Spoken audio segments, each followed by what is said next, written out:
The coach lurched through another drift of December snow, and Margaret Rose Ashton pressed her daughter closer against her breast, feeling the child's warmth through layers of wool that had grown thin from too many winters of wear. Clara stirred in her sleep, her small fist clutching at the frayed edge of Rose's cloak, and Rose felt something tighten in her chest that was not quite fear and not quite hope, but rather some terrible amalgamation of both, some emotion she had no proper name for, save the certainty that whatever awaited her at Thornwood Hall could be no worse than what she had left behind in London, the cramped boarding-house room with its perpetual smell of cabbage and desperation, the landlady's increasingly hostile reminders about unpaid rent, the slow and humiliating realization that a captain's widow's pension would not stretch to cover both food and fuel, that she would have to choose between feeding her daughter and keeping her warm, that the world had no place and less mercy for women who found themselves alone with children and empty purses. The advertisement had appeared in the Times on a Tuesday morning in late November, and Rose had read it 3 times before allowing herself to believe what the words seemed to promise. Gentleman of property in Yorkshire seeks wife of respectable character for marriage of mutual convenience. Widows with children not discouraged. Correspondence to be directed to J.W. Thornton, Thornwood Hall, near Harrogate. She had written that very afternoon, her hand shaking as she formed the careful lies that would make her seem suitable. The suggestion that her late husband had died heroically in service to the Empire, rather than in a gaming hell with his pockets turned out and his debts unpaid. The implication that she possessed some modest independence, rather than the crushing poverty that made her hands raw from taking in washing. The careful omission of just how desperately she needed what this stranger offered, how close she had come to decisions that would have destroyed what remained of her respectability and her soul. His response had arrived within a week, brief and businesslike, proposing terms that seemed almost too practical to be real. He required a wife by Christmas Day to satisfy the conditions of his father's will. She required security and a home for herself and her child. They might therefore come to an arrangement that would benefit them both without requiring the pretense of affection or the complications of sentiment. The marriage would be one of convenience only, he had written in that precise, slanting hand, with separate bedrooms and no expectations beyond the appearance of respectability and the fulfillment of legal requirements. If she found these terms acceptable, she should present herself at Thornwood Hall no later than December 15th, and he would make the necessary arrangements with the local vicar. She had accepted, of course, because what choice did a woman have when the alternative was the workhouse or worse, when she had an 18-month-old daughter whose wide eyes and ready smile deserved better than the grinding poverty that had already claimed too much of her childhood. She had packed their few belongings into a single trunk, paid the landlady what she could with money borrowed against the promise of her future security, and boarded the northbound train with Clara in her arms and a letter of introduction clutched in her gloved hand. The journey had taken 2 days, with an overnight stop in Leeds, where she had spent her last coins on bread and milk for Clara, and now the coach was climbing through snow-laden countryside toward an estate she had never seen, toward a man she had never met, toward a marriage that was not a marriage at all, but merely a legal arrangement designed to satisfy the terms of inheritance and the requirements of survival. The coach crested a rise, and through the gathering dusk, Rose caught her first glimpse of Thornwood Hall, a substantial stone manor house set among bare-branched trees, its windows glowing with lamplight against the deepening blue of the winter evening. It was larger than she had expected, more imposing, and she felt something shift inside her chest, some mixture of relief that she had not been deceived about the property and apprehension about what it meant to be mistress of such a place. What responsibilities would fall upon her shoulders in exchange for the security she so desperately needed? The coach wheels crunched over gravel as they swept up the circular drive, and Rose straightened her spine and adjusted Clara's position in her arms, preparing herself to meet the man who would become her husband in name, if not in truth, the stranger who had offered her salvation without asking for love in return. The door opened before she could knock, revealing a stern-faced woman of perhaps 50 years, whose grey hair was pulled back beneath a white cap, and whose dark dress spoke of her position as housekeeper. "Mrs. Ashton." The woman's voice was neither warm nor cold, merely professional, assessing. "We've been expecting you. I'm Mrs. Davies. Mr. Thornton is waiting in the library." She stepped aside to allow Rose entrance into a hallway that was all dark wood panelling and hunting prints. elegant in its understated way, speaking of old money and older traditions. "Let me take your cloak, and I'll have someone see to your trunk." Rose surrendered the worn cloak with some reluctance, feeling exposed in her black morning dress that had been fashionable 3 years ago, but now showed the signs of repeated alteration and careful mending. Clara woke as Rose shifted her, blinking up at the unfamiliar surroundings with the ready curiosity of childhood, and Mrs. Davies's expression softened fractionally as she regarded the child. "She's a pretty thing," the housekeeper said, and there was something in her tone that suggested approval, or perhaps merely acknowledgement, that children complicated what might otherwise have been a straightforward business arrangement. "Mr. Thornton has had the nursery prepared. I'll show you up after you've met him." The library was at the end of the hall, and Mrs. Davies knocked once before opening the door and announcing Rose's arrival with the same professional neutrality she had shown at the entrance. The room beyond was lined with books from floor to ceiling, their leather bindings gleaming in the firelight, and standing before the hearth with his back to the door was a man who turned slowly at the interruption, his face cast half in shadow and half in the flickering glow of the flames. James William Thornton was younger than Rose had expected, perhaps 30 or 32, with dark hair that wanted cutting and eyes that assessed her with the same measuring coolness she had seen in Mrs. Davies's gaze. He was tall, broad-shouldered, in the way of men who worked their land rather than merely owning it, and his face bore the kind of weathered handsomeness that came from years spent outdoors in all seasons. But it was his expression that arrested her attention, the carefully controlled blankness that suggested he had taught himself not to reveal what he was thinking, not to let emotion show where it might be used against him. He looked at her for a long moment without speaking, his gaze moving from her face to Clara and back again, and Rose felt herself straightening under that scrutiny, lifting her chin in unconscious defiance of whatever judgment he might be forming. "Mrs. Ashton." His voice was deeper than she had expected, roughened by something she could not quite identify, grief, perhaps, or anger, or merely the habit of solitude. "I trust your journey was not too difficult." "The weather was challenging," Rose replied, keeping her own voice steady, professional, matching his tone because she understood instinctively that this was to be the nature of their interaction. Polite, formal, carefully neutral. "But we arrived safely, as you see." He nodded once, a sharp movement of his head, and gestured toward a chair near the fire. "Please, sit. We should discuss the arrangements before the ceremony tomorrow." Tomorrow. The word hung between them like something solid, and Rose felt her breath catch in her throat as the reality of what she had agreed to settled over her with new weight. Tomorrow she would marry this stranger, would stand before a vicar, and make vows that would bind her to a man she did not know and could not love, would become Mrs. James Thornton in the eyes of God and the law, even if the marriage itself was merely a convenient fiction designed to satisfy the requirements of inheritance and survival. She sat, settling Clara on her lap, and the child regarded James with solemn interest, her thumb finding its way to her mouth as she studied this new person with the frank curiosity of the very young. James's expression flickered. Something passed across his face too quickly for Rose to identify, some emotion he suppressed before it could fully form, and he looked away from Clara as though the sight of her disturbed him in ways he could not or would not articulate. "The ceremony will take place here, in the morning room," he said, his tone brisk, businesslike, deliberately impersonal. "Reverend Whitmore has agreed to perform it at 10 o'clock. Mrs. Davies and my steward will serve as witnesses. The formalities should not take long." He paused, his jaw tightening fractionally. "I should be clear about the nature of this arrangement, Mrs. Ashton. My father's will stipulates that I must be married by Christmas Day in order to inherit Thornwood Hall and its associated properties. Without a wife, the estate passes to a distant cousin whom my father evidently considered more suitable to manage the family holding. I do not agree with his assessment, but I am bound by the terms he set.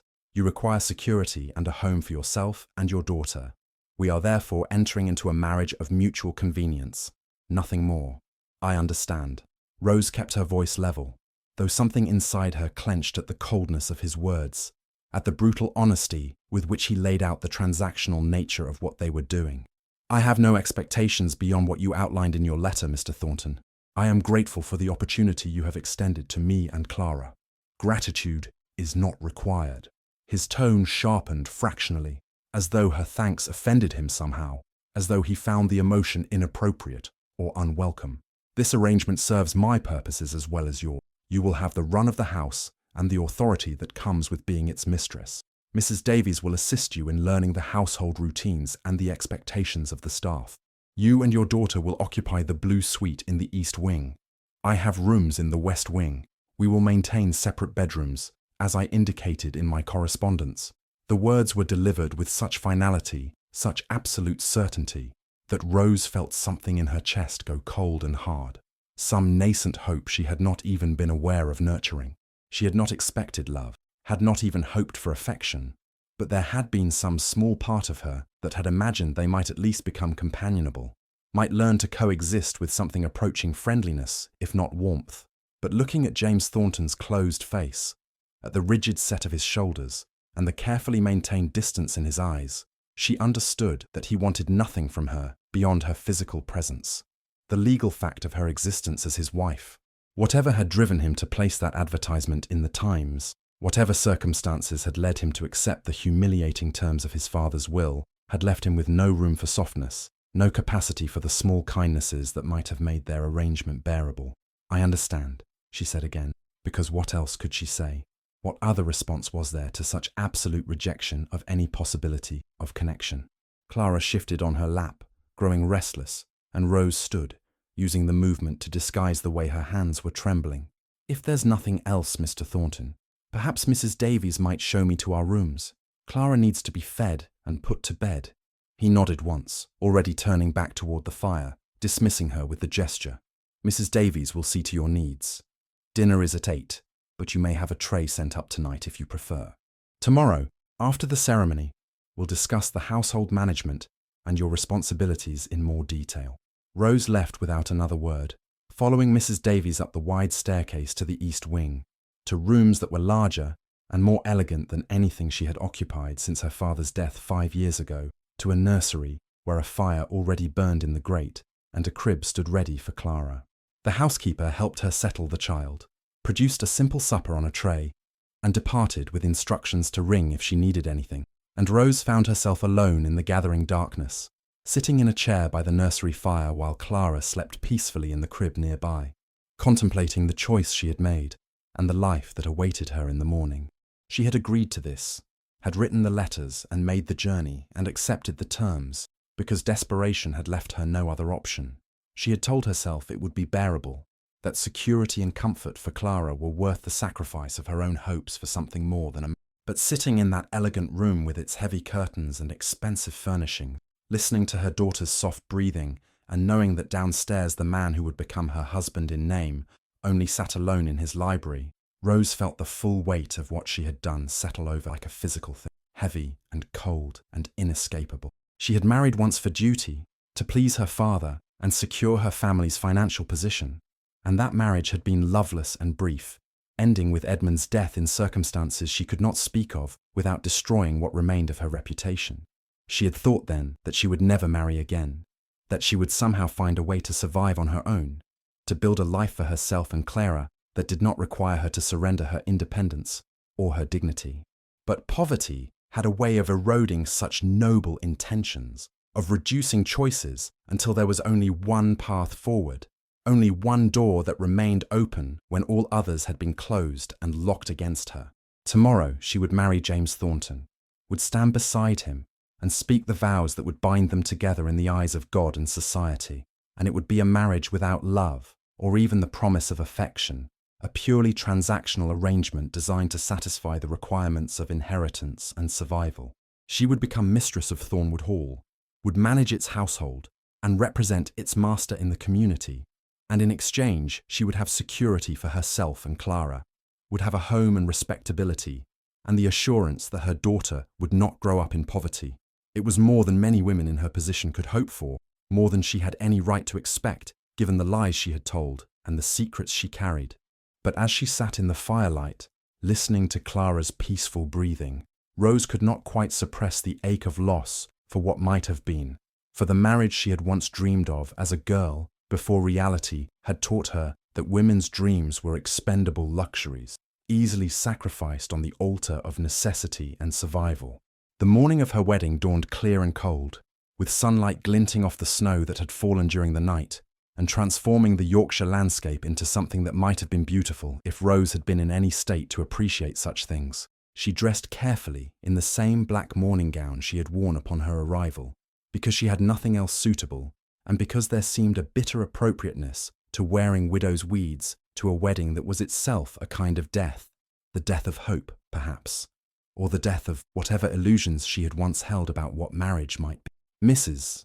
Davies came to collect her at 10:15, her expression as professionally neutral as ever, though her eyes softened when they fell on Clara, who had been dressed in a clean white frock that the housekeeper had produced from some storage trunk, explaining that it had belonged to the master's niece years ago and might as well be put to use. The child looked angelic in the borrowed dress, her dark curls brushed and shining, and Rose felt her throat tighten as she lifted her daughter into her arms and followed Mrs. Davies down the stairs to the morning room where James Thornton and Reverend Whitmore waited.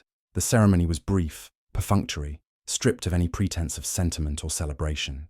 James stood beside her in his dark suit, his face as closed and unreadable as it had been the previous evening, and spoke his vows in a voice that was steady but entirely without warmth, as though he were reciting terms of a business contract rather than making sacred promises before God. Rose's own voice trembled only slightly as she repeated the words the Reverend prompted, and she felt Clara's small hand clutch at her sleeve as though the child sensed the strangeness of the moment, the absence of joy that should have accompanied such an occasion. When Reverend Whitmore pronounced them man and wife, James did not kiss her, did not even take her hand, merely nodded once in acknowledgement that the legal requirements had been satisfied, that they were now bound together in the eyes of the law regardless of what existed or failed to exist between them in reality. The Reverend looked faintly disapproving, his kind face creasing with concern, but he said nothing beyond offering his congratulations and his hopes that they would find happiness together, words that rang hollow in the cold morning light of the room. Mrs. Davies and the steward signed the register as witnesses, and then it was done, accomplished, irreversible. Rose was no longer Margaret Rose Ashton, but rather Mrs. James Thornton, mistress of Thornwood Hall, bound by law and custom to a man who looked at her with the same careful blankness he might have directed at a piece of furniture, something useful and necessary, but entirely without personal significance.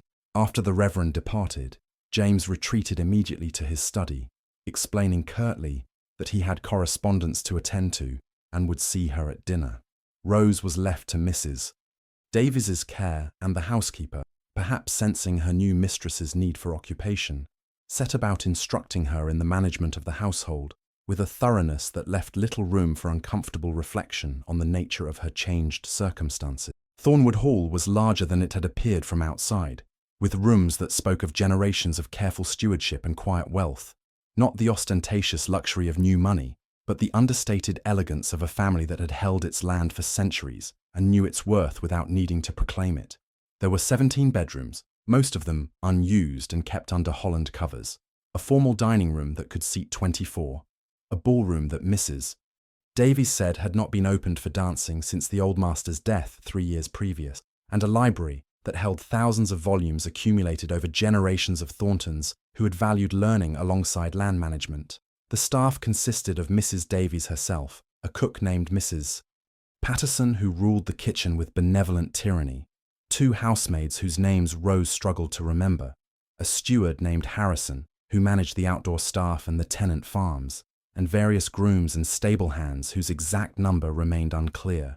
They were polite to Rose, respectful in the way servants were expected to be to their employers, but she sensed their reserve, their uncertainty about this woman who had appeared from nowhere to become their master's wife under such obviously unusual circumstances. Rose threw herself into learning the household routines with an intensity that was partly genuine interest and partly a desperate need for distraction from the hollowness at the centre of her new life. She met with Mrs.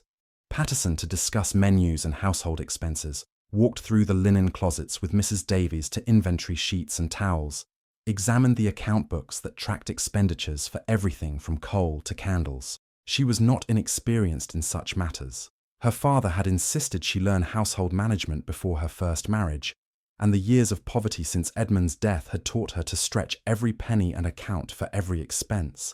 But the scale of Thornwood Hall was different from anything she had managed before, and she found herself grateful for Mrs. Davies's patient guidance through the complexities of managing a country estate. Clara adapted to their new circumstances with the resilience of childhood, delighted by the spacious nursery with its rocking horse and toy soldiers, by the freedom to run through hallways that did not smell of cabbage and despair, by the regular meals and warm fires that had been luxuries in their London boarding house. She followed Rose through the house during those first days, her small hand clasped in her mother's, her wide eyes taking in everything with wonder, and Rose felt something in her chest unclench fractionally at the realization that whatever sacrifices she had made, however hollow her marriage might be, she had given her daughter this: safety, comfort, the chance to grow up without the shadow of poverty hanging over her future.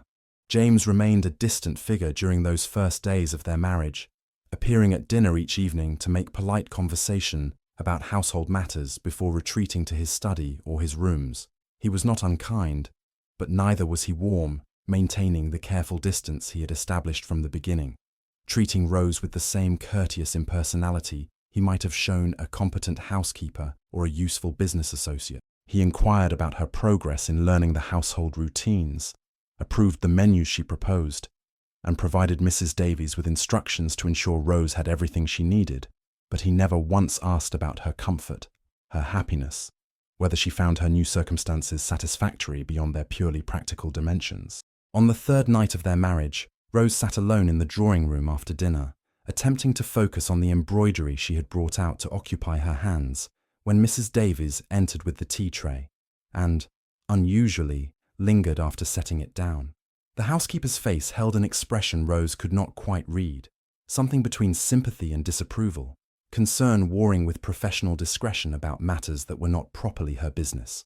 "If I may speak freely, ma'am," Mrs. Davies began, her tone careful, testing whether such frankness would be welcomed or rebuffed. "The master has not been himself since his brother's death 18 months ago. He was different before. Not warm, perhaps, but not so closed off as he is now. Mr. Thomas's death changed something hardened him in ways that those of us who have served the family found trouble." Rose set down her embroidery, surprised by the confidence, uncertain whether she wanted to hear what the housekeeper was offering to reveal. His brother died? James had mentioned nothing of this, had volunteered no information about his family, or his circumstances beyond the bare facts of the inheritance. How did it happen? Mrs. Davies's mouth tightened. It was an accident, officially.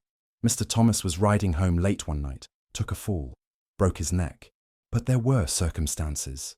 She hesitated, clearly weighing how much to reveal, how much loyalty to her employer allowed her to say. The brothers had quarrelled that afternoon. Mr. Thomas had come asking for money. He had debts, you understand. Gambling debts he couldn't pay. The master refused him, said he'd given Thomas money too many times before, that it was time his brother learned to live within his means. Thomas left angry, rode off in a rage, and they found him the next morning dead in a ditch with his horse standing over him. The words settled over Rose like a weight, explaining something of the hardness she had sensed in James, the carefully maintained emotional distance that seemed less like natural reserve and more like deliberate self-protection. "He blames himself," she said quietly, understanding without needing further explanation. "He thinks if he'd given his brother the money, Thomas would still be alive. He's never said as much, but yes, I believe that's the truth of it." Mrs. Davies's expression was troubled. The old master's death followed 6 months later. Grief, the doctor said, at losing his younger son. And then the will was read, with its condition about marriage, and the master, she trailed off, shaking her head. He was bitter about it, angry that his father would question his suitability to manage the estate, that he would need to marry to prove himself worthy of his own inheritance. I think he saw it as another failure, another judgment against him. Rose absorbed this information slowly, feeling pieces of a puzzle clicking into place, understanding dawning about the man she had married and the circumstances that had driven him to seek a wife through an advertisement in the Times. He was a man haunted by guilt and grief, carrying the weight of his brother's death and his father's implicit criticism, forced into a marriage he resented in order to claim an inheritance he felt should have been his by right. No wonder he maintained such careful distance, such rigid emotional control. He was protecting himself from further attachments that might lead to further loss, further failure, further proof of his unworthiness. "Thank you for telling me," Rose said quietly. meeting Mrs. Davies's eyes. "I appreciate your frankness and your loyalty to him. It helps me understand the situation more clearly." The housekeeper nodded, seeming satisfied that her confidence had been well placed. "He's a good man, ma'am, despite the hardship. Fair with the tenants, generous with the staff, devoted to the land and its management. But he's locked something away inside himself since Thomas died, and I don't know that anyone has the key to reach it." After Mrs. Davies departed, Rose sat alone in the drawing room, the embroidery forgotten in her lap, thinking about the man upstairs in his study, about the grief and guilt about the marriage they had entered into for such cold and practical reasons. She had thought him simply reserved, perhaps naturally distant, but now she understood that his coldness was chosen, deliberately constructed, as protection against the possibility of further pain. It made their arrangement no less hollow, their marriage no less a fiction, but it transformed her understanding of what drove him, why he had erected such careful walls between himself and anyone who might breach them. She thought about her own secrets, the truths she had concealed in her letters, and her carefully edited explanations of her circumstances. He knew she was a widow with a young child, knew she had responded to his advertisement out of need for security, but he did not know the full extent of her desperation, did not know that Edmund had died not in honourable service, but in a gaming hell, leaving her not with respectable widow's grief, but with shame and unpaid debts and creditors who had threatened worse than mere poverty. He did not know that she had no inheritance, no family willing to take her in, no resources beyond her own ability to work, and the increasingly threadbare gentility of her reduced circumstances. They were both lying, she realized, both concealing truths that might have made their arrangement impossible if acknowledged. He was pretending this marriage was merely a practical solution to an inheritance problem, while carrying the weight of grief and guilt that made genuine connection impossible. She was pretending to be a respectable widow of modest means, rather than a desperate woman one step from destitution, carrying secrets about her first husband's death that would destroy any claim to respectability if they became known. It was a marriage built on necessary deceptions, on the half-truths that desperate people told themselves and each other in order to survive.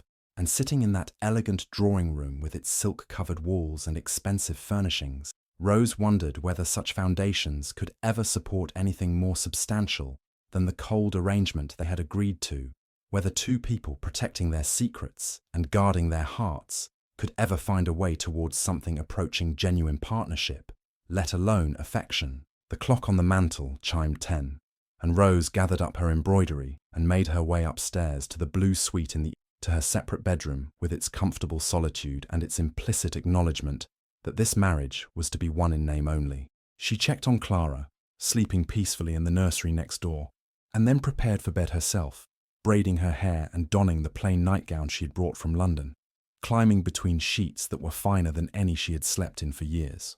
But sleep was elusive that night, and Rose lay awake in the darkness, listening to the old house settling around her, thinking about James Thornton alone in his rooms in the West Wing, about the brother whose death haunted him, and the father whose will had forced him into this marriage, about the bargain they had struck and the secrets they both carried.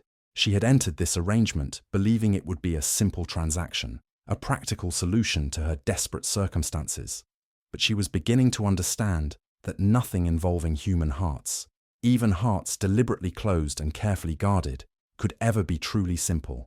The winter wind rattled the windows, and Rose pulled the blankets higher, seeking warmth that had nothing to do with physical comfort and everything to do with the coldness at the center of her new life, the emotional isolation that no amount of material security could quite compensate for. She had made her choice, had agreed to this marriage with its explicit lack of affection or expectation of intimacy, and she could not now complain that she found it lonely, that some part of her she had thought long dead yearned for something more than this careful mutual avoidance. She fell asleep eventually, exhausted by the accumulated stresses of travel and marriage and adjustment to unfamiliar surroundings, and dreamed of Edmund and her father and creditors pounding on doors, of choices that led only to more impossible choices, of bargains struck in desperation that could never be unmade, no matter how much one might wish to renegotiate their terms.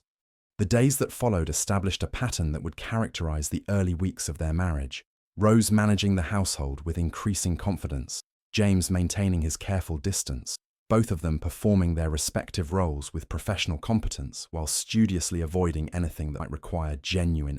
They spoke at dinner about household matters and estate business, maintaining the polite formality of business associates who happened to share a surname and a roof.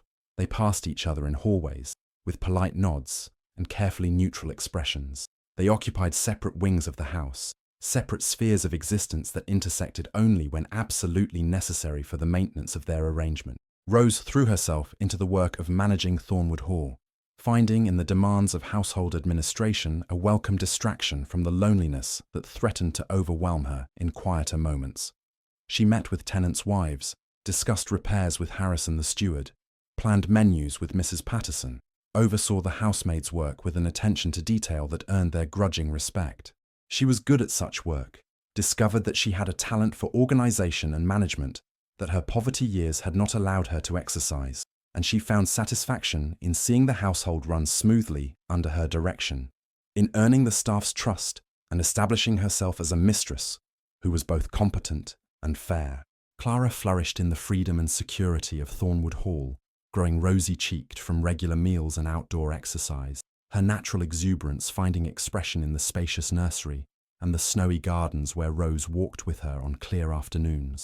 The child had begun talking in earnest, her vocabulary expanding daily, and she chatted constantly about everything she saw: the horses in the stable, the chickens in the yard, the way the snow sparkled in the sunlight like the sugar on the biscuits Mrs. Patterson sent up from the kitchen. It was Clara who first breached James's carefully maintained distance, in the way that children sometimes could simply by virtue of their innocence and their inability to sense or respect the invisible boundaries adults erected between themselves. Rose had been walking with her daughter through the gardens one afternoon, nearly a week after the wedding, when they encountered James returning from his morning ride.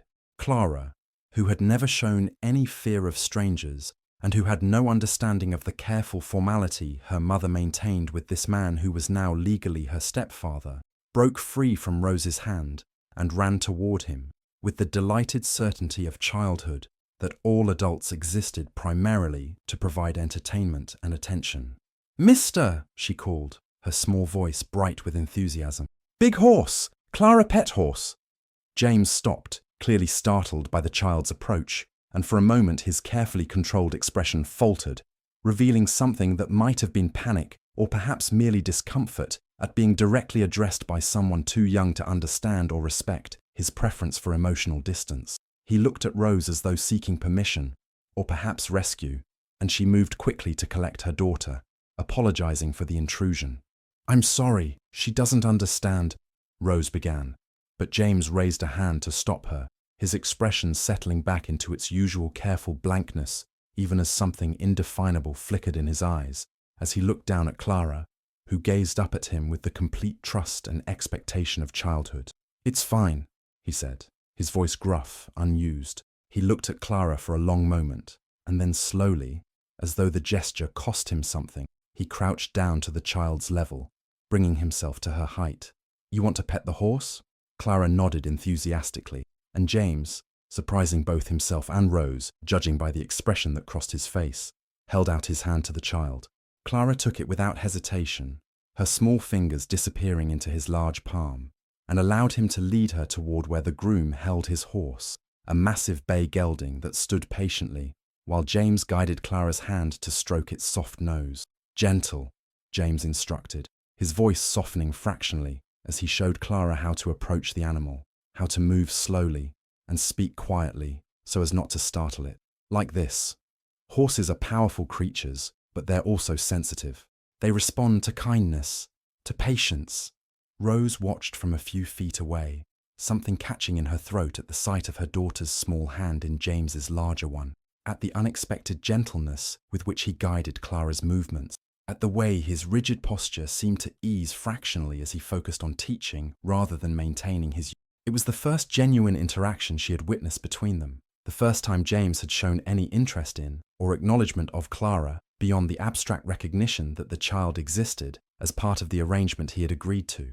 Clara was delighted, stroking the horse's nose and chattering about how soft it was, how big, how beautiful, and James listened with what appeared to be genuine attention, answering her questions with patient explanations about the horse's name and age and temperament. When Clara finally tired of the interaction and turned back to Rose, James straightened slowly, and for a moment his mask slipped entirely, revealing something raw and unguarded in his expression. Grief, Rose thought, or perhaps regret. Some emotion too complex to name, but powerful enough that he had to look away, had to rebuild his careful defenses before meeting her eyes. "She's a charming child," he said finally, his tone carefully neutral once more, the moment of vulnerability already being sealed away behind the walls he erected. "You're raising her well." "Thank you," Rose replied, uncertain what else to say, how to acknowledge what she had just witnessed without drawing attention to the crack that had appeared in his armor.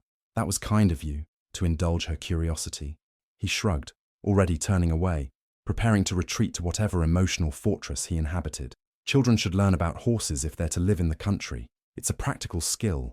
The words were dismissive, reducing what had just occurred to merely another practical transaction. But Rose had seen his face in that unguarded moment, had witnessed the conflict that played across his features, the longing for connection warring with the fear of it, the desire to engage struggling against the need to protect himself from further attachments that might lead to further loss. That evening at dinner, James was even more remote than usual, as though the brief connection with Clara had frightened him and had reminded him of why he had erected such careful boundaries in the first place.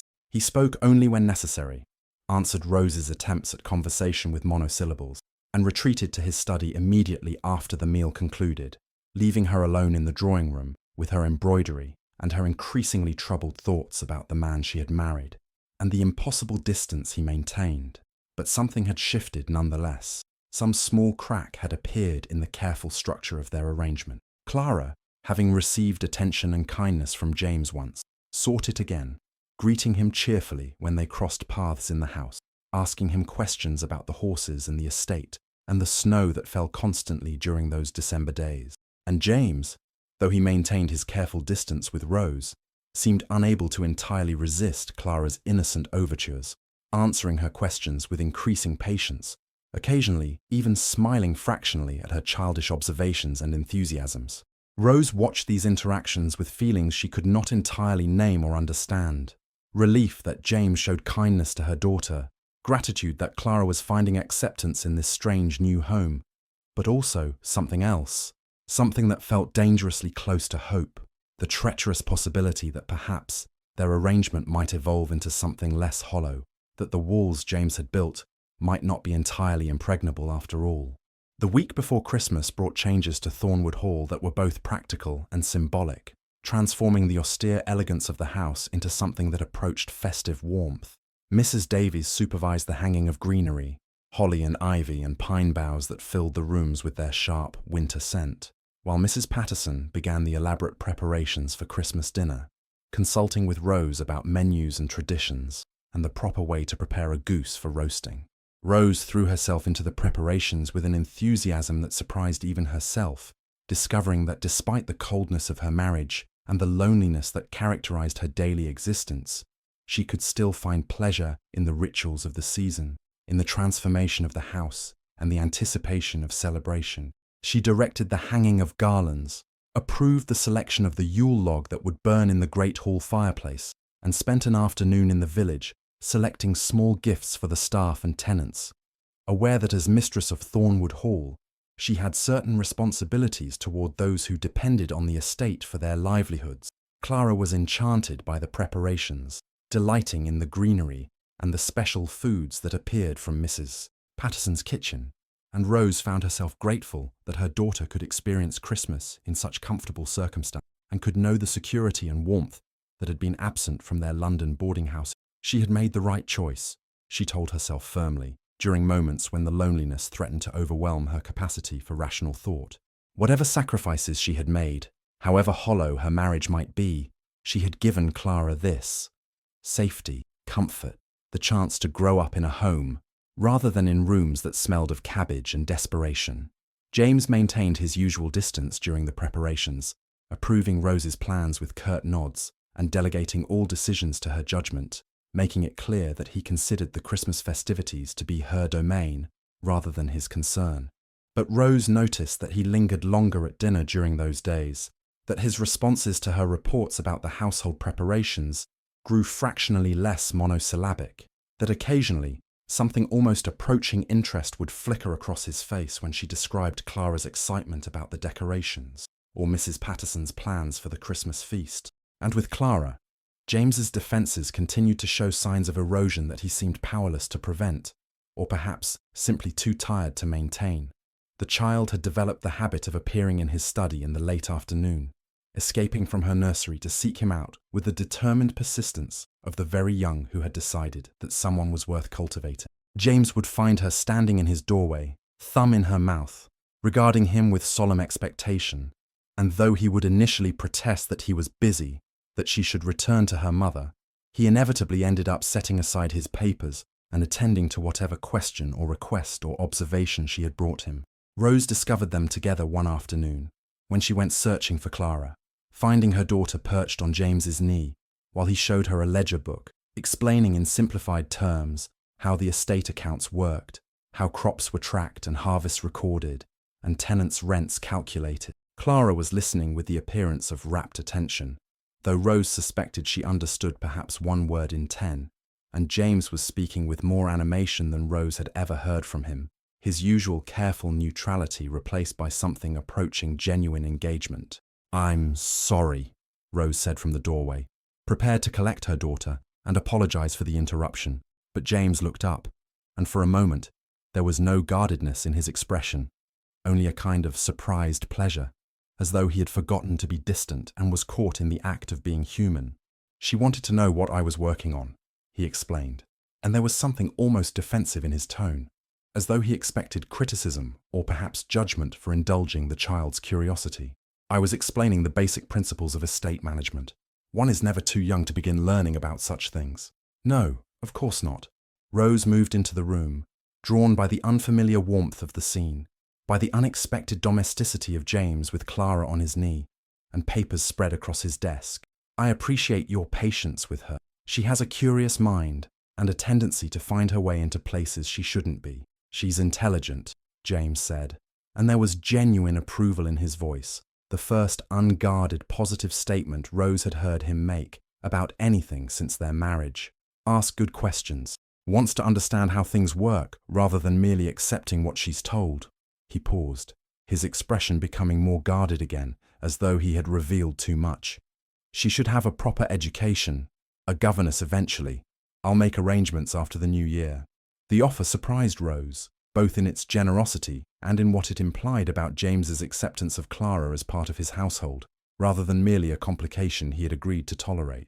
"That's very kind of you," she said quietly, feeling something shift in her chest, some small crack appearing in the careful emotional distance she had been maintaining. "I would be grateful for such a provision. I want her to have opportunities I couldn't afford to give her on my own." James nodded once, already turning his attention back to his papers, retreating from whatever momentary connection they had achieved. "It's practical. She'll be growing up here and will need to understand estate life and country society. Proper education is an investment in the future." The words were deliberately impersonal, reducing his generosity to merely another transactional arrangement.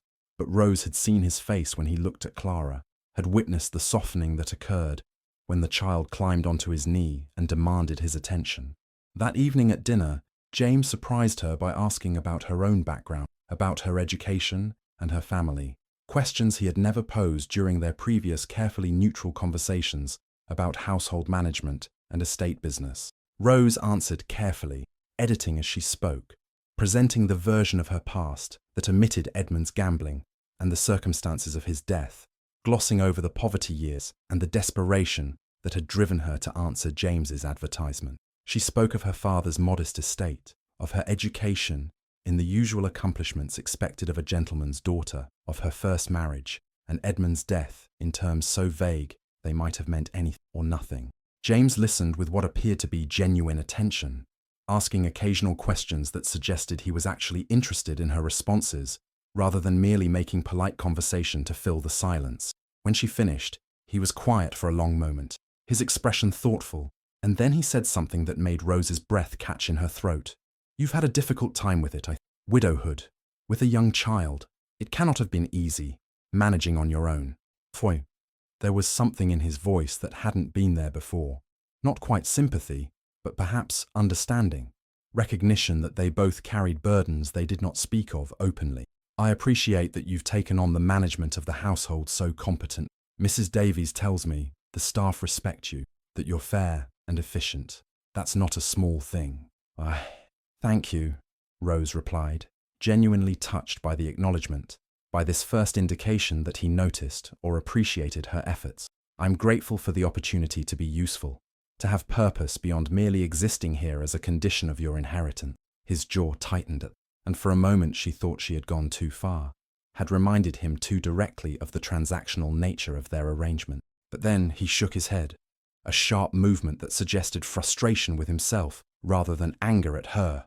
This arrangement benefits us both, he said, echoing the words he had spoken on the night of her arrival.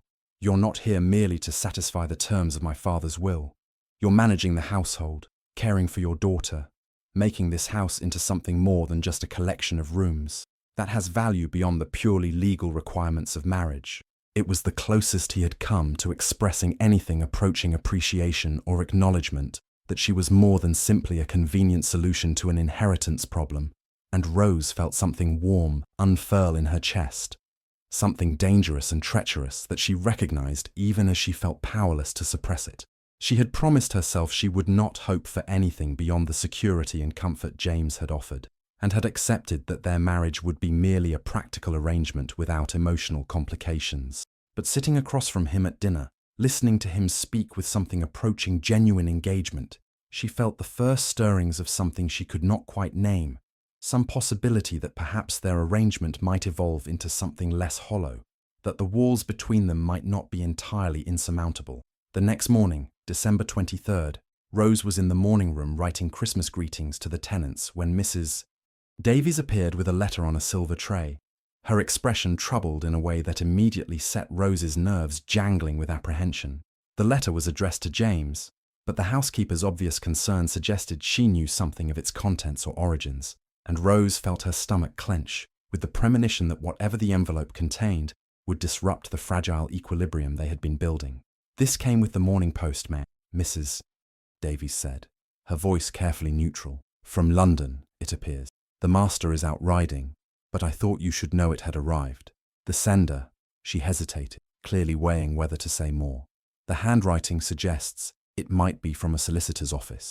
Rose stared at the envelope, feeling cold spreading through her chest like ice water, knowing with terrible certainty what it must contain, even before James opened it and read whatever accusations or demands or revelations it held. London solicitors did not write to country gentlemen about matters of no consequence, did not send letters that made housekeepers look troubled and worried. This was the past catching up with her, the secrets she had concealed coming to light, the lies she had told in her careful letters to James before their marriage being exposed for what they were. She had known this might happen, had understood that Edmund's creditors might eventually track her to Yorkshire, might discover her marriage and seek payment of debts she had neither means nor legal obligation to satisfy. But she had hoped, foolishly, desperately, that the passage of time and the distance from London might protect her, that her reinvention as Mrs. James Thornton might shield her from the consequences of her first husband's dissolution and her own necessary deception.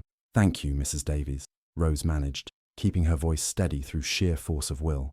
I'll make sure Mr. Thornton receives it when he returns.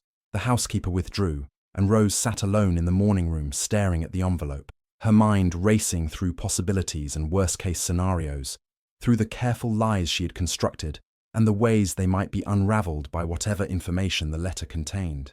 She had been Mrs. James Thornton for less than 2 weeks, had barely begun to establish herself as mistress of Thornwood Hall, had only just started to believe that she and Clara might find security and peace in this new life. And now, a letter from London threatened to destroy it all, to expose her as a fraud and a liar, to reveal the desperation and deception that had driven her to accept James's proposal. She thought about opening the letter herself, reading whatever it contained before James returned, preparing some defense or explanation or plea for understanding. But such action would only compound her deceptions, would add violation of his privacy to the list of her transgressions. Better to wait, to face whatever consequences came, to hope that James might find some capacity for mercy, or at least pragmatic acceptance of the situation, that his own need for a wife to satisfy his father's will might outweigh his anger at having been deceived about her circumstances. When James returned from his ride an hour later, Rose met him in the hall and handed him the letter without explanation, watching his face as he noted the London address and the solicitor's return direction. His expression tightened fractionally, and he looked at her with a question in his eyes, but she merely shook her head, unable to form words that would explain or excuse what the envelope likely contained. He opened it there in the hall, reading quickly, his face growing progressively harder with each line, until by the time he looked up at her again, his expression was as closed and distant as it had been on the night of her arrival. All the small progress they had made towards something approaching mutual understanding, erased in the space of a few paragraphs of legal correspondence. "My study," he said, his voice clipped, controlled, vibrating with anger he was barely containing. "Now." Rose followed him with dread settling over her like a physical weight, knowing that whatever fragile peace they had achieved was about to shatter, that the secrets she had kept were about to be exposed in the harsh light of James's judgment and probable rejection. This was the moment she had feared since accepting his proposal, the reckoning she had known must come, but had hoped might somehow be delayed or avoided, the price she would have to pay for the security she had so desperately needed. The study door closed behind them with a finality that felt like a death knell, and James turned to face her with the letter still clutched in his hand, his eyes hard and unforgiving, as they catalogued her guilt before he even spoke the accusation she could see forming on his lips. "Is it true?" James's voice was low, controlled, but Rose could hear the fury beneath the careful restraint, the sense of betrayal that vibrated through every word. "Did your husband die not in honourable service, but in a gaming hell in Soho with unpaid debts totalling more than £2,000? Did you represent yourself as a respectable widow of modest means, when in fact you were one step from debtor's prison and the workhouse?" Rose felt the blood drain from her face, felt her carefully constructed defences crumbling under the weight of his accusations, even though they were entirely accurate, entirely deserved. "Yes," she said quietly, because there was no point in lying now, no possibility of maintaining the fiction she had created. "Edmund died as the letter describes. He had problems, gambling, drinking, poor judgment in his associates. I didn't know the full extent of his debts until after his death, until the creditors came with their demands and their threats. I paid what I could, but there wasn't enough. There was never enough. And yet you represented yourself to me as a respectable widow, allowing me to believe you had some modest independence, some resources of your own." James's jaw was tight, the muscle jumping as he fought to control his anger. "You lied in your letters, in your application for this position, because that's what it was, wasn't it? An application for employment, for a paid position as my wife in name only. And you lied about your qualifications."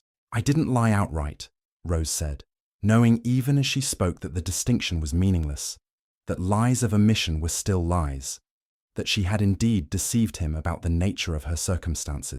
"I was Edmund's widow. I did need security for myself and Clara. I was capable of managing a household as I claimed. But yes, I simplified. I omitted information that would have made me unsuitable in your eyes. I was desperate, Mr. Thornton. I had a daughter to feed, and no means to do so. When I saw your advertisement, I saw hope where there had been none. Can you understand that? Can you understand what desperation drives people to do?" "I understand that you deceived me," James said flatly, each word precisely articulated, carefully controlled. "I understand that I offered you an honest arrangement, a marriage of mutual convenience with clear terms and expectations, and you accepted it under false pretenses. I understand that everything about your presence here is built on lies." He threw the letter onto his desk with a sharp gesture of disgust. "The solicitor is acting on behalf of Edmund's primary creditor, a moneylender who specializes in extracting payment from gamblers' estates. He's traced you here, discovered our marriage, and is threatening legal action to recover the debts unless payment is made in full within 30 days. Rose felt her knees weaken, felt the room spinning around her as the full implications of the letter settled over her. She had known Edmund's creditors might find her, but she had not anticipated they would move so quickly and would be so aggressive in pursuing payment from her new husband. "I have no means to pay them," she said, her voice barely above a whisper. "I never had any means. That's why I—" She couldn't finish the sentence, couldn't say aloud what they both already knew, that she had married him to escape the consequences of Edmund's debts and had used him as shelter from the storm that had been threatening to destroy her. "Yes," James said coldly, "that's why you married me. Not for mutual convenience, not for the security and comfort I offered, but to escape your creditors by becoming Mrs. James Thornton, to hide behind my name and my resources and my ignorance of your true circumstances." He turned away from her, staring out the window at the snow-covered grounds, his shoulders rigid with barely contained fury. "I suppose I should have expected that, should have known that any woman desperate enough to respond to such an advertisement would have reasons beyond the merely practical, should have investigated more thoroughly before agreeing to the arrangement." "I'm sorry," Rose said, the words inadequate, meaningless in the face of his anger and her own guilt. "I know that means nothing, that apologies cannot undo the deception, but I am sorry, truly. I never meant to burden you with Edmund's debts, never intended for you to be responsible for his failures. I hoped that by disappearing from London, by becoming someone else, I might escape the consequences of his dissolution." James laughed, a harsh sound without humour. "You hoped to escape consequences by transferring them to me, by making your problems mine through the legal fiction of our marriage. And now I have a choice. Pay your late husband's gambling debts to protect the reputation and financial standing of Thornwood Hall, or refuse and allow the scandal to become public, which would damage the estate's standing in the county and potentially affect my tenant's livelihood." He turned back to face her, his expression harder than she had ever seen it. "Some choice, some convenient arrangement. I'll leave," Rose heard herself saying, the words forming without conscious decision, driven by the need to relieve him of the burden she had become, to remove herself before she could cause further damage. "I'll take Clara and leave immediately. You can petition for annulment on grounds of fraud, deception, whatever legal basis your solicitor can construct. I'll testify to whatever is necessary. You'll be free of this marriage, free of me, free of Edmund's debts and the complications I brought with me." "And where?" James asked, his voice sharp. "Back to London, to the creditors who will still be waiting for payment, to the boarding house where you couldn't afford the rent. You said yourself you have no resources, no family willing to take you in. Where exactly do you imagine you'll go with a small child and no money?" Rose had no answer, because he was right. She had nowhere to go, no options beyond the ones she had exhausted before accepting his proposal. Leaving Thornwood Hall would merely return her to the desperate circumstances she had been fleeing, would sentence Clara to the poverty and potential ruin that Rose had done everything in her power to avoid. But staying seemed impossible now, unbearable in the face of James's anger and betrayal, the knowledge that she had destroyed whatever fragile trust might have been building between them. "I don't know," she admitted, feeling tears threatening but refusing to let them fall, refusing to add emotional manipulation to the list of her transgressions. "But I cannot stay here under these circumstances, cannot continue as your wife knowing that my presence brings you only burden and complication. You deserve better than what I've brought you, better than the problems I've transferred to your shoulders." James stared at her for a long moment, his expression unreadable, and then he shook his head slowly, a gesture that conveyed both frustration and something else Rose could not quite identify. "What I deserve," he said quietly, the anger draining from his voice, leaving only weariness behind, "is irrelevant. What matters is what is practical, what is necessary to protect Thornwood Hall and its people. I will not pay Edmund's debts. I refuse to reward his dissolution or his creditors' predatory practices, but neither will I allow the scandal to damage the estate's reputation. We will consult my solicitor, find some legal means to challenge the creditors' claims against you as my wife. The courts may rule that debts incurred by your first husband are not transferable to your second. It's not uncommon in such situations." "You would do that?" Rose asked, hardly daring to believe what she was hearing, that despite his anger and his sense of betrayal, he was still willing to protect her, to use his resources and connections to shield her from the consequences of Edmund's failures. "Even though I deceived you, even though I brought this trouble to your door, through my own dishonesty, what choice do I have?" James's voice was flat, devoid of warmth, but also devoid of the fury that had characterized his initial response. "We are married, legally bound, and my inheritance depends on remaining so until after Christmas. Whatever happens after that, whatever decisions we make about the future of this arrangement, cannot be made in the heat of anger or under the immediate pressure of creditors' threats.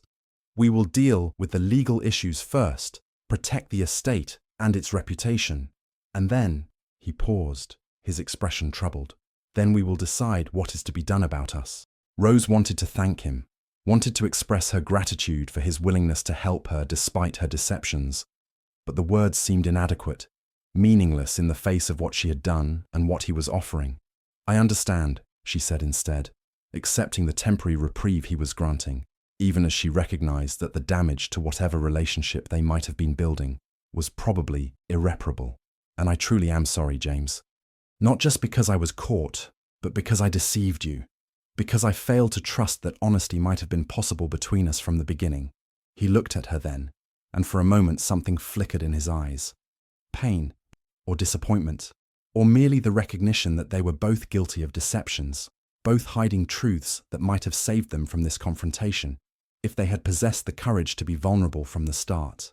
But he said nothing, merely nodded once and gestured toward the door, dismissing her, and Rose left the study with the weight of his unspoken judgments heavy on her shoulders. She retreated to her rooms in the East Wing, her sanctuary from the tensions of the household, and found Clara playing peacefully in the nursery, oblivious to the crisis unfolding around her. Rose gathered her daughter into her arms, holding her tightly, breathing in the familiar scent of her hair and feeling her small warmth, reminding herself why she had done what she had done, why the lies and deceptions had seemed not just justified but necessary in the moment.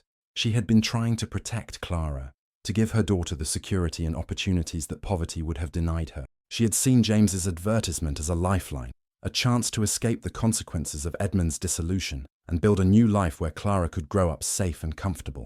And she had taken that chance, had told the lies necessary to make herself seem suitable, had hidden the full extent of her desperation because she had known that absolute honesty would have made her unmarriageable, would have closed the one door that remained open to her. But in deceiving James, she had also deceived herself, had allowed herself to believe that the lies she told were somehow different from Edmund's lies, that her deceptions were justified by maternal love, where he had been motivated by selfish weakness. She had convinced herself that the marriage could remain purely transactional, that as long as she fulfilled her responsibilities as mistress of Thornwood Hall, the specifics of her past would remain irrelevant. She had not anticipated that she might begin to care about James's opinion of her, might start to hope for something more than the cold arrangement they had agreed to, might find herself yearning for the very emotional connection she had assured herself she neither wanted nor needed. And now, with the truth exposed and James's trust broken, Rose faced the possibility that she had destroyed not just the fragile peace they had been building, but any hope of transforming their arrangement into something genuine, something that might approach the partnership or even affection that other marriages achieved. She had brought this on herself through her deceptions, had poisoned the foundation of their relationship before it could properly form, and she had no right to complain about the consequences or to ask for understanding she had not earned. That evening, dinner was a silent ordeal, both of them too raw from the afternoon's confrontation to maintain even their usual careful politeness. James ate mechanically, his attention fixed on his plate, and Rose could not manage more than a few bites, her appetite destroyed by guilt and apprehension about what the future held.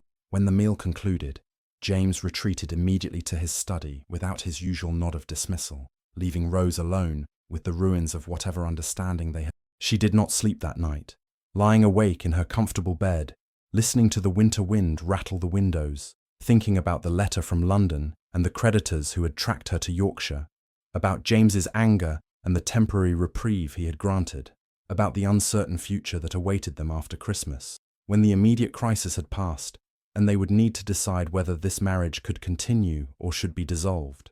She thought about leaving, about gathering Clara and departing in the night, sparing James the burden of her presence and the complications she brought. But where would she go? What would she do?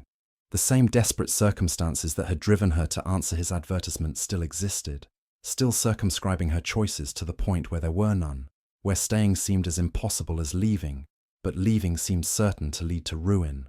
Dawn came eventually, grey and cold, and Rose rose and dressed and attended Clara's morning routine with the mechanical efficiency of someone performing familiar tasks while their mind was elsewhere. It was December 24th, Christmas Eve, the day James's inheritance would become secure, regardless of what happened to their marriage after today. Tomorrow would mark 2 weeks since their wedding, 2 weeks since she had stood beside him in the morning room and made vows she had meant even as she concealed the full truth of her circumstance. She should have been honest from the beginning, she realized now with the clarity that came too late to be useful. Should have written to James and explained her situation fully. Edmund's debts, her poverty, the creditors pursuing her, the desperation that made his offer seem like salvation. He might have refused her, might have chosen another respondent to his advertisement, but at least their arrangement would have been built on truth rather than convenient lies. At least she would have given him the choice to accept or reject her with full knowledge of what he was agreeing to. But she had been afraid, had convinced herself that honesty would destroy her chances, that only by hiding the worst of her circumstances could she secure the security Clara needed.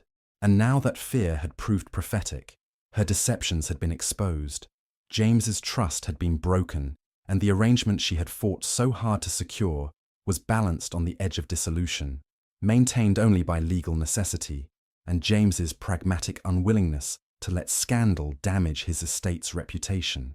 Mid-morning brought a summons from James. Mrs. Davies appeared at the nursery door to inform Rose that the master wished to see her in his study at her earliest convenience. Rose's heart sank at the formal phrasing, at the distance implied by sending the housekeeper rather than coming himself, and she prepared herself for whatever pronouncement or decision James had reached during his own sleepless night of consideration.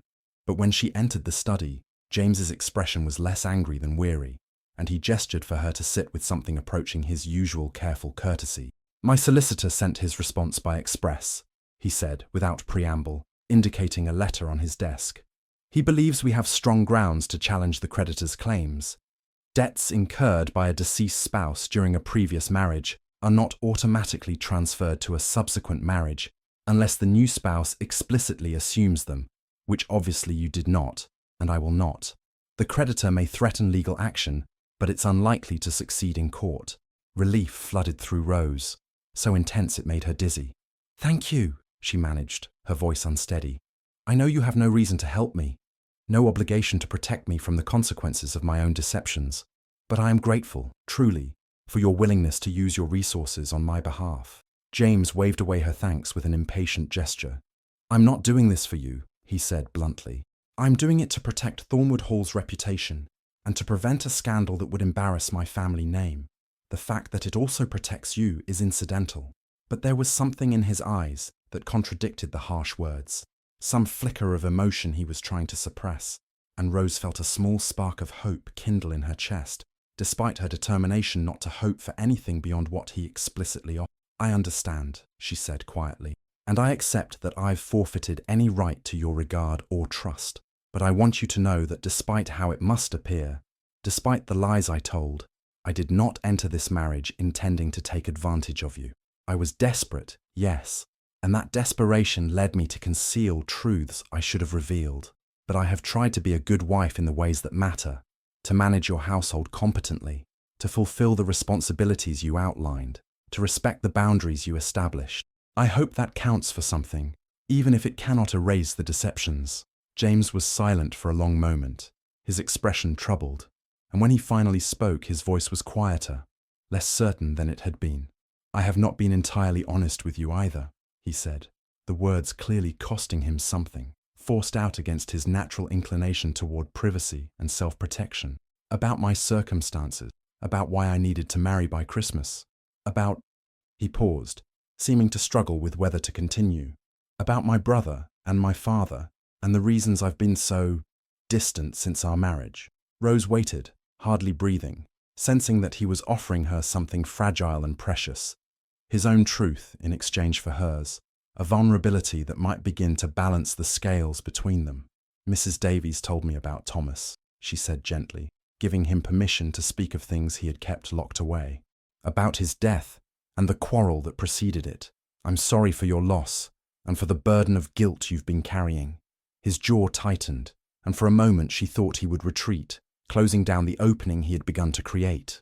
But then something seemed to break inside him, some dam that had been holding back words and emotions for too long, and he looked at her with raw pain in his eyes that made her chest ache with sympathetic sorrow. "He came to me asking for money," James said, his voice rough with suppressed emotion. "Not for the first time. Thomas had been borrowing from me for years, always with promises to reform, to stop gambling, to settle his affairs properly. But that day I refused him, told him I was done enabling his dissolution, that he needed to face the consequences of his choices, that I wouldn't continue throwing good money after bad to bail him out of debts he had no intention of repaying."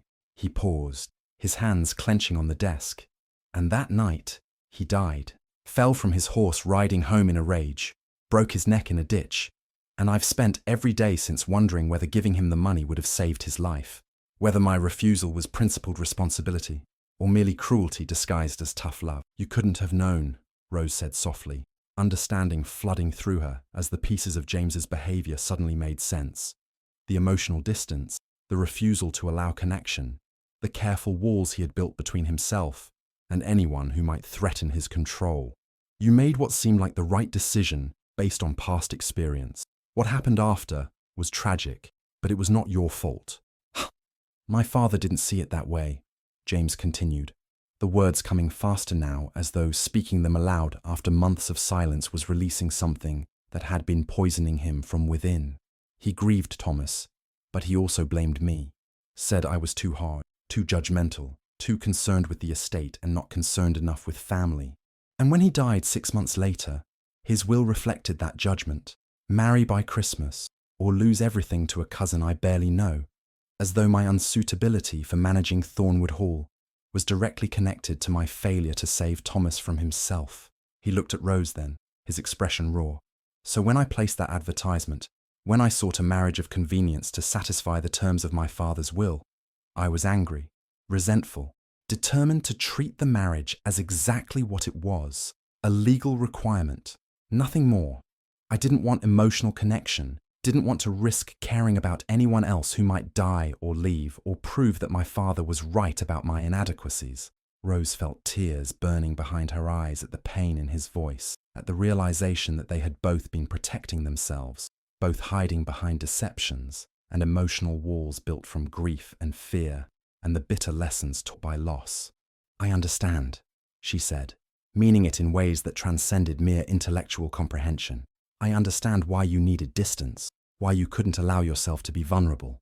But James," she paused, searching for words that might reach through his defenses without being rejected. "Pushing people away doesn't protect you from loss.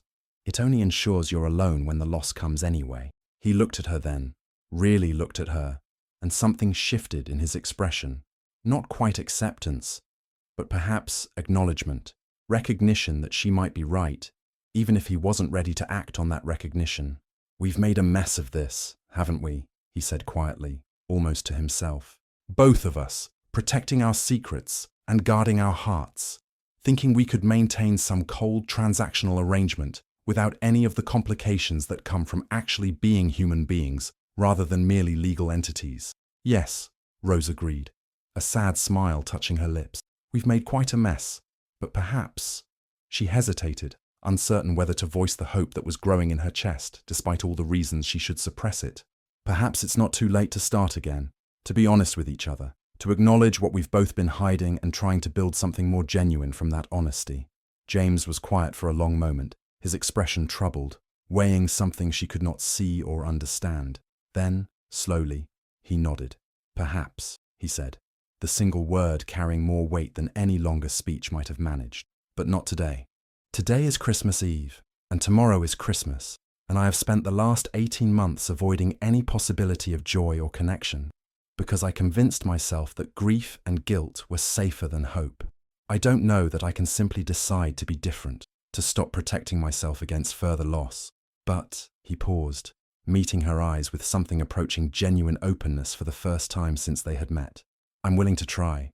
After Christmas, when the inheritance is secure and the immediate pressures have passed, I'm willing to try to be more honest, to allow some possibility of connection. If you're willing to do the same." I am, Rose said immediately, feeling something warm and fragile blooming in her chest, something that might have been hope, or might have been merely the relief of finally telling the truth, of having her deceptions acknowledged and not immediately rejected. I am willing to try, to be honest, to be open, to see whether this arrangement might become something more than we planned. They sat in silence for a few moments, the fire crackling in the grate, the winter light slanting through the windows, and Rose felt something settling between them that was not quite peace, but perhaps the possibility of peace, the acknowledgement that they were both damaged and desperate people who had made mistakes but might still find some way forward together. Tomorrow is Christmas, James said finally, his voice lighter than it had been, as though speaking his truths had lifted some burden from his shoulders. We should celebrate properly, for Clara's sake, if nothing else. She deserves to experience Christmas as children should, with joy and wonder rather than adult complications.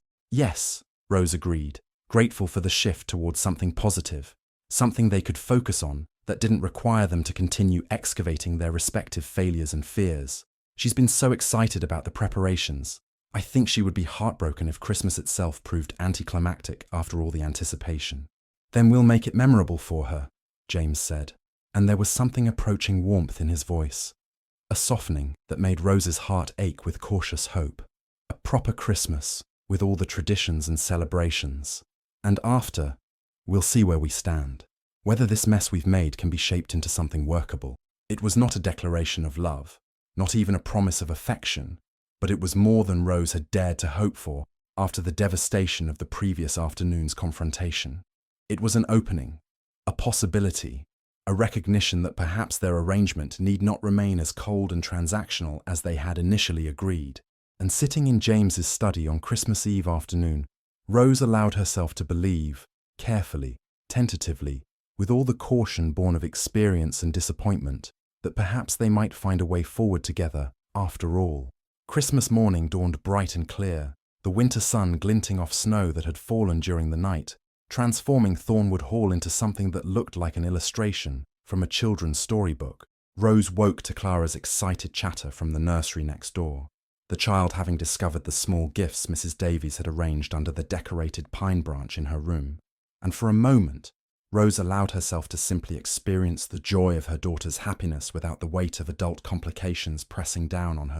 She dressed quickly and helped Clara with her clothes, and together they made their way downstairs to the breakfast room where James was already waiting. He looked tired, as though he too had spent a restless night wrestling with revelations and possibilities. But when Clara ran to him with delighted enthusiasm to show him the painted wooden horse Mrs. Davies had given her, his face softened in that way Rose had observed before, the careful walls coming down in the presence of the child's innocent affection. "Very handsome," James said solemnly, examining the toy with proper attention. "He'll need a name, of course. Have you thought about what to call him?" Clara considered this with the grave seriousness of the very young making important decisions.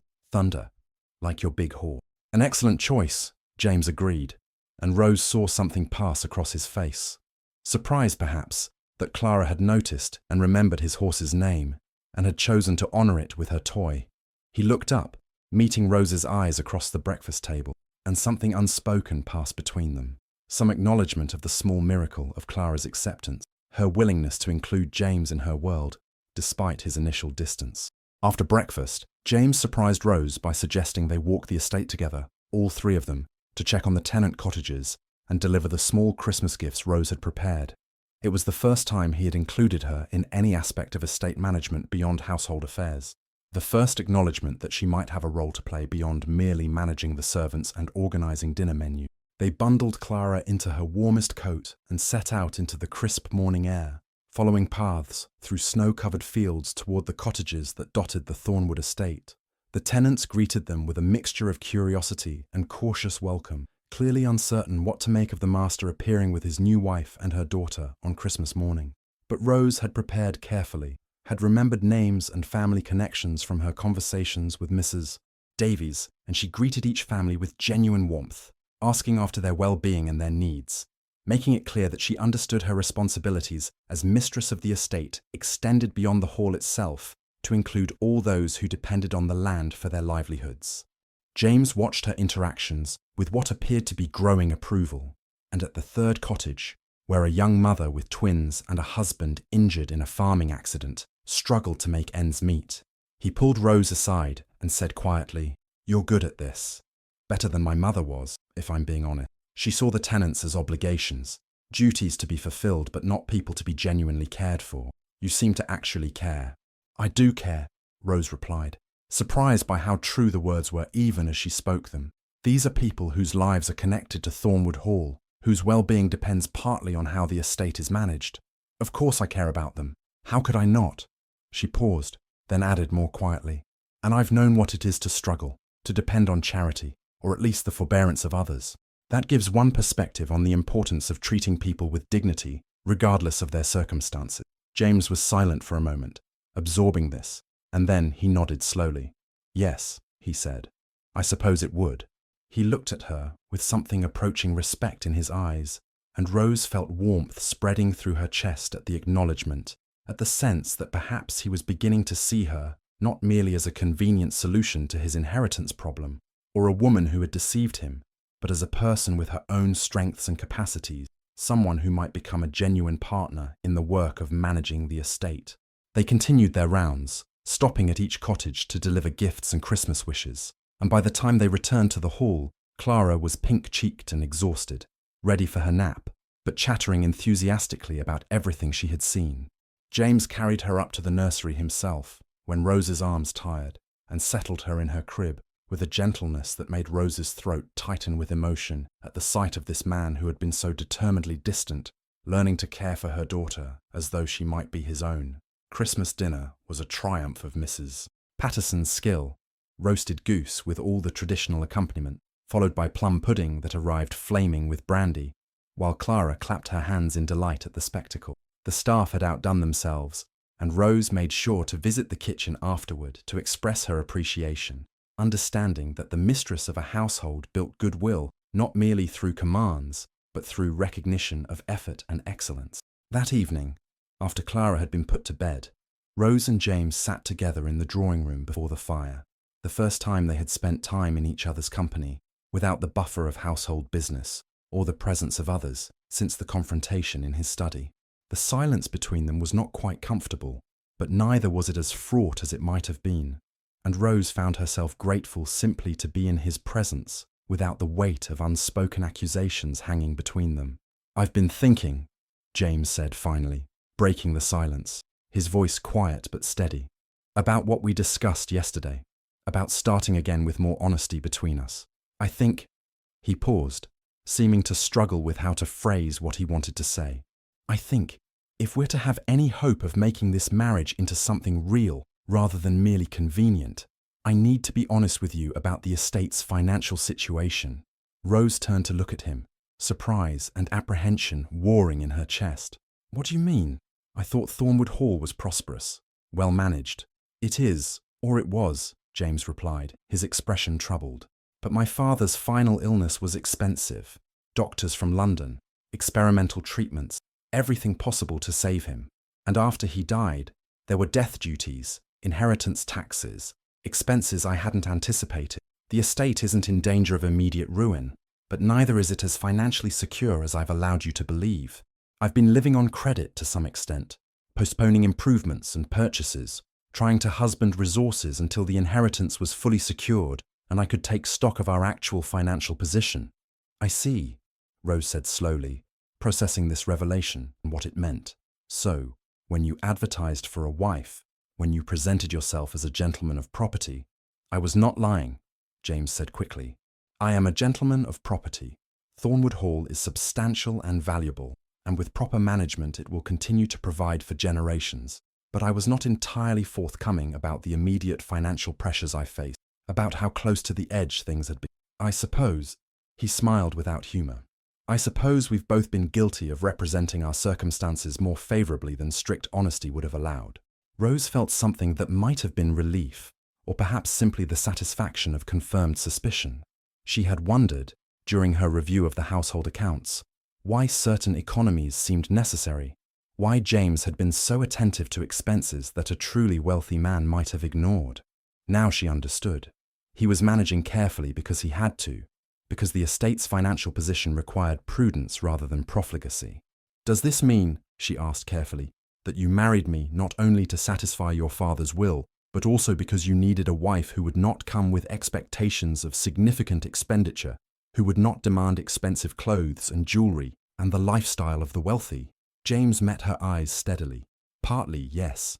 A marriage of convenience to a woman who understood the transactional nature of the arrangement meant I would not have to pretend to resources I don't currently possess, would not have to maintain appearances beyond what the estate itself requires.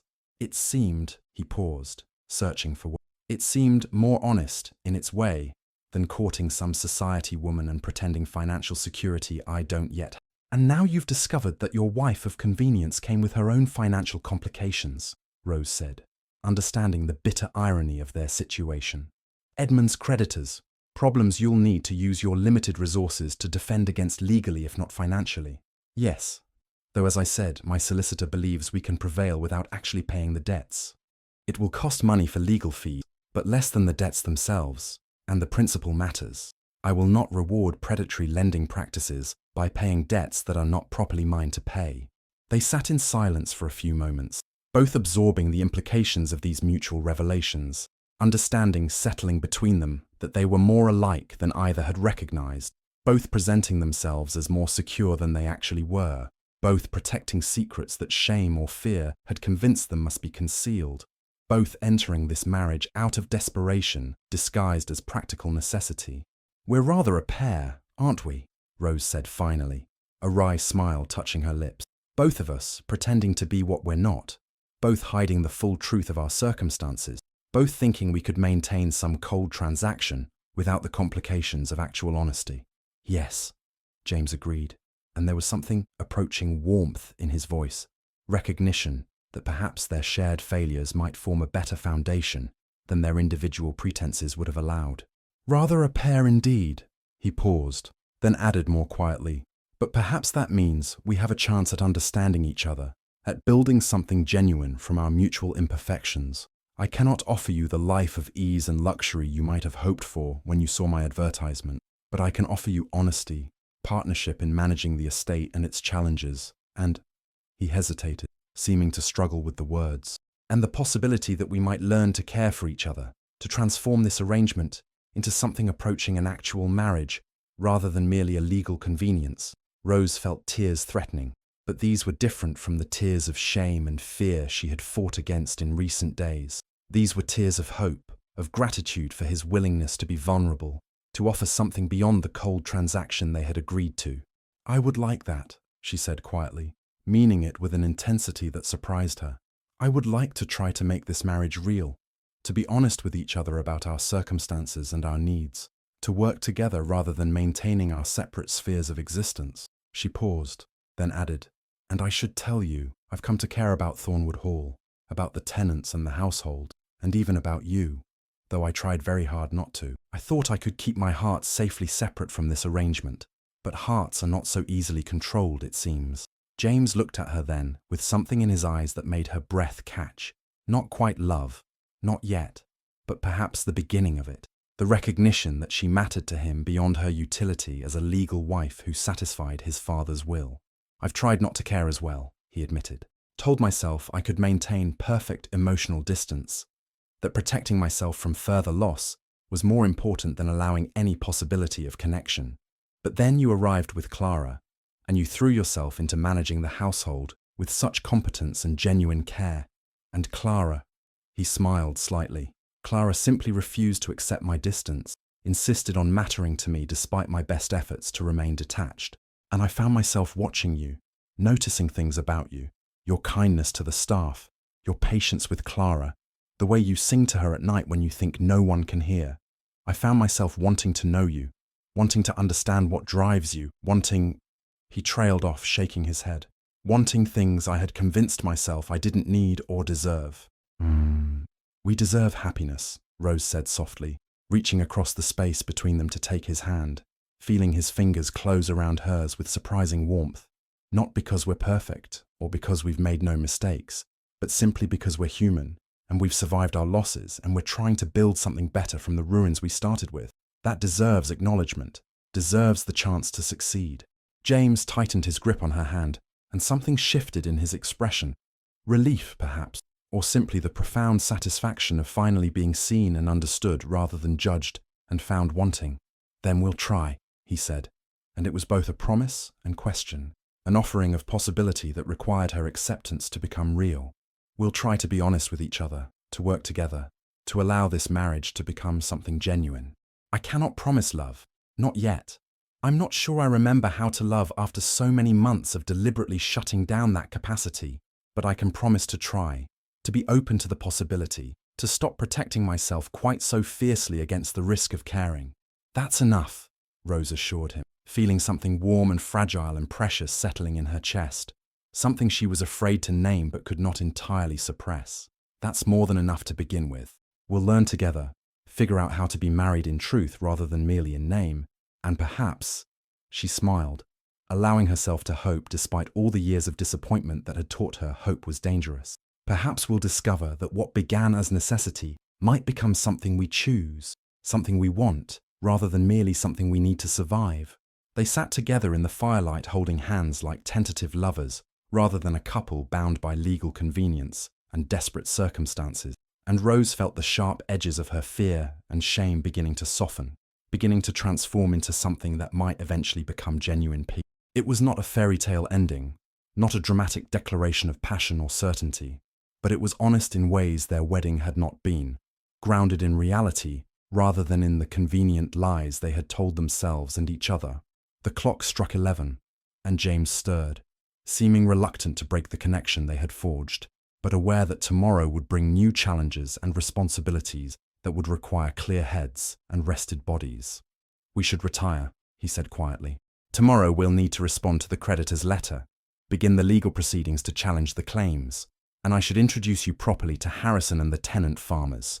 Make it clear that you're to be consulted on estate matters as my partner, rather than merely as mistress of the house." "I would like that," Rose said, standing but not immediately releasing his hand, wanting to hold on to this moment of connection a bit longer before they retreated to their separate bedrooms in their separate wings. "Thank you, James, for being willing to try, for being honest about your own circumstances, for not simply casting me out when you discovered my deception." "Oh, we've both made mistakes," James replied, finally releasing her hand but letting his fingers trail across her palm in what might have been an unconscious gesture of affection, or might have been entirely deliberate. "The question is whether we can learn from them, whether we can build something better than what we started with. I believe we can, if we're both willing to be vulnerable, to risk caring despite the possibility of loss." Rose nodded, understanding that he was speaking of more than just their marriage, that he was acknowledging the grief and guilt that had haunted him since Thomas's death, recognizing that avoiding connection had not protected him from pain, but had merely isolated him in his suffering. "Good night, James," she said softly, and turned toward the stairs, feeling his eyes on her as she climbed toward the east wing and her solitary bedroom. But that night, lying alone in the darkness, Rose felt less lonely than she had since arriving at Thornwood Hall. Something had shifted between them. Some wall had come down, or at least become permeable enough to allow genuine connection to pass through. They were not yet truly married in the ways that mattered beyond legal documents and social but they had taken the first steps toward that possibility, had chosen honesty over pretense and vulnerability over self-protection. She thought about Clara, sleeping peacefully in the next room, and felt gratitude wash over her that her daughter would grow up in this place, with this man who was learning to care for her in circumstances that promised security, even if they did not yet promise after. She thought about the work ahead, managing the household, supporting James in the estate management, defending against Edmund's creditors, learning to be a true partner rather than merely a convenient legal wife. And she thought about James himself, about the man beneath the careful distance, about his capacity for kindness and his willingness to try, despite the fear that loss had taught him. They would make mistakes, she knew, would struggle and perhaps even fail at times to maintain the honesty and openness they had committed to attempting. But lying in the darkness on Christmas night, Rose allowed herself to believe that they had been given a gift more valuable than any material security, the gift of a second chance, the possibility of transforming their marriage of convenience into something chosen and genuine and worth the work it would require to build. December 25th, 1869, dawned clear and cold, and Rose woke to the sound of Clara's excited chatter from the nursery, mixed with the deeper rumble of James's voice, responding to her questions about the snow and whether the horses would need extra hay in the cold. She smiled at the familiar sounds, at the domestic harmony that had become the fabric of their daily life, and placed her hand on the swell of her belly where their child grew, a tangible symbol of how far they had come from the cold transaction that had brought them together a year ago. She rose and dressed with the care required by her advancing pregnancy, and made her way to the nursery to find James sitting on the floor with Clara, examining the new wooden dollhouse he had commissioned from the village carpenter as her Christmas gift. The child had grown in the past year, her vocabulary expanding daily, her confidence blooming under the love and security she had found at Thornwood Hall. She called James Papa now, had done so naturally and without prompting one day 6 months ago, and Rose had watched his face transform at the word, watched years of careful emotional protection crumble in the face of a child's unreserved affection. "Good morning," James said, looking up with the warm smile that had become increasingly familiar over the past months, the expression that told her without words that she mattered to him, that he had learned to care despite his fears and his determination to protect himself from further loss. He stood and came to her, one hand settling naturally on her belly in a gesture that had become habitual, checking on both her and their child with the tender concern that still surprised her sometimes with its depth. "Good morning," Rose replied, leaning into his embrace, grateful for the solid warmth of him, for the partnership they had built from the ruins of their respective pretenses and deceptions. "Clara seems pleased with her gift. She's already naming all the rooms and deciding which toy soldiers will live in which bedrooms," James said, amusement warming his voice. "I suspect we've created a domestic tyrant who will be organizing the entire household by the time she's 10. Rose laughed, the sound coming easily now where once it had been rare, suppressed by the weight of secrets and the fear of exposure. They had weathered the storm of Edmund's creditors. James's solicitor had prevailed in court, establishing that debts from a previous marriage were not transferable to subsequent spouses, and the moneylender had been forced to abandon his claims. The estate's financial position had stabilized through careful management and a surprisingly good harvest, and while they were not wealthy in the ostentatious sense, they were secure, comfortable, able to provide for their household and their tenants without the constant anxiety that had characterized James's first months of ownership. More importantly, they had learned to be married, not in the cold transactional sense they had initially agreed to, but in the genuine partnership that came from choosing each other daily, from working together through challenges, from building trust through honesty even when honesty was difficult. James had learned to open his heart despite his fear of loss, to allow himself to love Rose and Clara and the child they would soon welcome, to understand that protecting himself from potential pain only guaranteed he would never experience joy. Rose had learned to accept security without shame, to trust that her value was not contingent on perfect respectability or concealed truths, to believe that she deserved the happiness she had found, even though it had been built on a foundation of desperate necessity. "Mama, Papa, come see!" Clara called from across the nursery, and they moved together to admire her arrangement of the dollhouse furniture, to praise her organizational skills and answer her endless questions about how real house. And Rose felt her throat tighten with emotion at the simple domesticity of the moment, at the family they had become against all odds and expectations. Later, after Clara had been taken down to the kitchen for her breakfast, James drew Rose aside in their bedroom. She had moved to the West Wing 6 months ago, and had begun sharing his bed and his life in ways their original arrangement had explicitly excluded. He held both her hands in his and looked at her with an expression she had learned to recognize as his serious face, the one that appeared when he needed to say something important.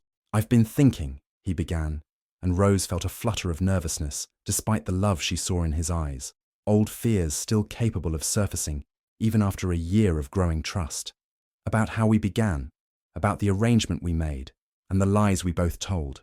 "And I wanted to say," he paused, seeming to search for words, "I wanted to say that I'm grateful for all of it, for your desperation that drove you to answer my advertisement, for my bitterness that led me to place it, for the necessary deceptions and the eventual honesty, for everything that brought us to this moment. Because despite the rocky beginning, despite our mutual pretenses and self-protections, we've built something real, something I never thought I would have or deserve. Rose felt tears burning behind her eyes, but these were tears of joy rather than shame or fear. "I'm grateful too," she said, her voice thick with emotion, "for your willingness to take a chance on a desperate widow with a child and secrets, for your patience as we learn to trust each other, for your choice to love us despite all the reasons you had convinced yourself not to. You've given Clara and me more than security. You've given us a home, a family, a future worth having." James drew her into his arms, carefully mindful of her pregnant belly, and held her close while she allowed the tears to fall, releasing the last remnants of the fear and shame that had characterized her arrival at Thornwood Hall. "We've given each other those things," he corrected gently. "We've built this together, transformed a marriage of convenience into a marriage of choice, learned to care for each other despite our determination not to. That's worth celebrating, worth honoring as we begin this new year together." They stood together in the winter light streaming through the bedroom windows, holding each other with the ease of long practice and genuine affection, and Rose felt the baby move beneath her hand, a flutter of life that promised new beginnings and continued growth. The past year had transformed them both. James had learned to open his heart again, to risk connection despite the possibility of loss, to understand that love was not a betrayal of Thomas's memory, but rather an honoring of life itself. Rose had learned to trust that security could be genuine rather than merely temporary, that honesty was stronger than pretense, that the desperate choice she had made in answering James's advertisement had led not to ruin, but to redemption. "Come," James said finally, releasing her but keeping one hand clasped with hers. "Clara will be wondering where we've gone, and Mrs. Patterson has outdone herself with Christmas breakfast. We should enjoy it together, as a family." As a family. The words settled over Rose like a benediction, acknowledging the truth they had created from the lies they had begun with. They descended the stairs hand in hand, returning to the breakfast room where Clara waited impatiently, eager to continue the day's celebrations, and walking beside James, feeling their child move within her, and Clara's bright chatter washing over them, Rose understood that the best gifts were often the ones that came wrapped in unexpected packages, marriages of convenience that became marriages of love, desperate choices that led to genuine happiness, walls built to protect that eventually came down to allow connection. The Christmas season would pass as all seasons did, giving way to the new year and its challenges and opportunities. There would be difficulties ahead, a baby to deliver and care for, an estate to manage through unpredictable weather and market conditions, Clara to raise and educate, the normal complications that attended any marriage and any life. But they would face those challenges together, as partners who had chosen each other not once out of desperation, but daily out of love and commitment, and the determination to build something worth keeping. And sitting at the breakfast table on Christmas morning 1869, watching James serve Clara her favourite jam and feeling the baby move beneath her ribs, Rose allowed herself to believe what she had been too afraid to hope for a year ago, that she had found not merely security, but home, not merely convenience, but genuine partnership, not merely survival, but the possibility of flourishing. The arrangement that had seemed so cold and transactional on that snowy December evening when she first arrived at Thornwood Hall had transformed into something warmer, richer, more genuinely sustaining than any legal contract or practical negotiation could capture. They had both been broken when they found each other, carrying griefs and guilts and secrets they believed made them unsuitable for genuine connection. But broken things, when fitted together with care and honesty and the willingness to be vulnerable, could become whole in ways that unbroken things never achieved.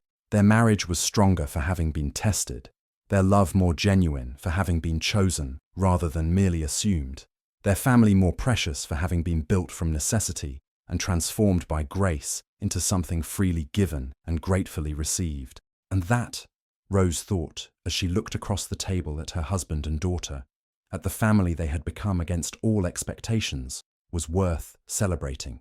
Not just on Christmas morning, but every day of the year to come, for as many years as they were granted together.